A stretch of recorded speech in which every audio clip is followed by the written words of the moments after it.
నాగా లోకేష్ బాబు గారు గెలుస్తారు. ఎందుకు?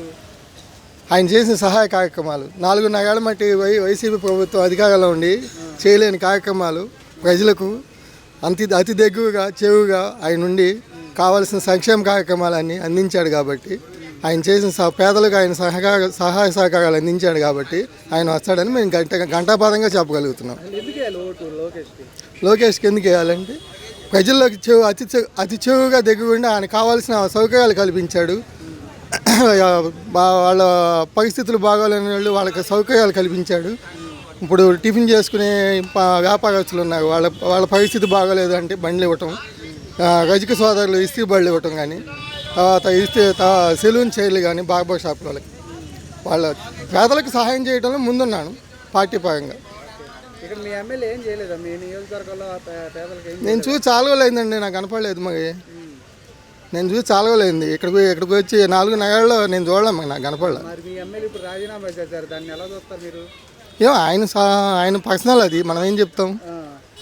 ఆయన మరి ఎందుకు చేశాడనేది మనం చెప్పకూడదు కదా, ఆయన పర్సనల్ ప్రాబ్లం అది, మనం ఏం చెప్పలేము. దాని గురించి మనం కామెంట్ చేయాలి.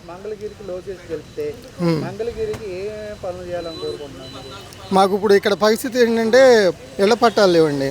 చాలామంది నిరుపేదలు ఏదో పరిస్థితి బాగోలేని ఇళ్ళు వేసుకుని ఇక్కడ లెనిన్ కాలనీ అని, బాబు జగన్ కాలనీ అని ఉన్నాయి పైన ఫారెస్ట్ ల్యాండ్లో వేసుకుని ఎప్పటి నుంచో 30 ఏళ్ళు 40 ఏళ్ళ మట్టి ఇళ్ళలో ఉంటున్నారు.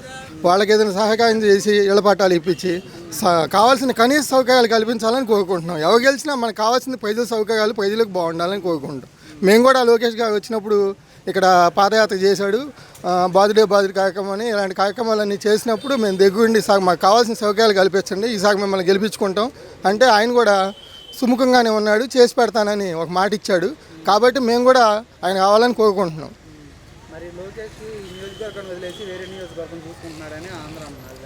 ఎవరైనా అనుకున్నా వచ్చేది మాత్రం లోకేష్ ఇస్తారని చెప్పి మేము అనుకుంటున్నాం. ఇంకా ఎందుకంటే ఒకసారి ఓడిపోయిన చోట గెలవాలనే కదా ఇన్ని సహాయ కార్యక్రమాలు చేస్తున్నాడు. ఆయన కూడా ఇన్ని చేయాల్సిన అవసరం లేదు కదా. ఒక ఆల్రెడీ బ్యాక్గ్రౌండ్ ఉంది కాబట్టి ఆయన గెలుస్తాడు అనుకున్నాం. కొన్ని మార్పుల వలన పోయినసారి ఓడిపోయాడు.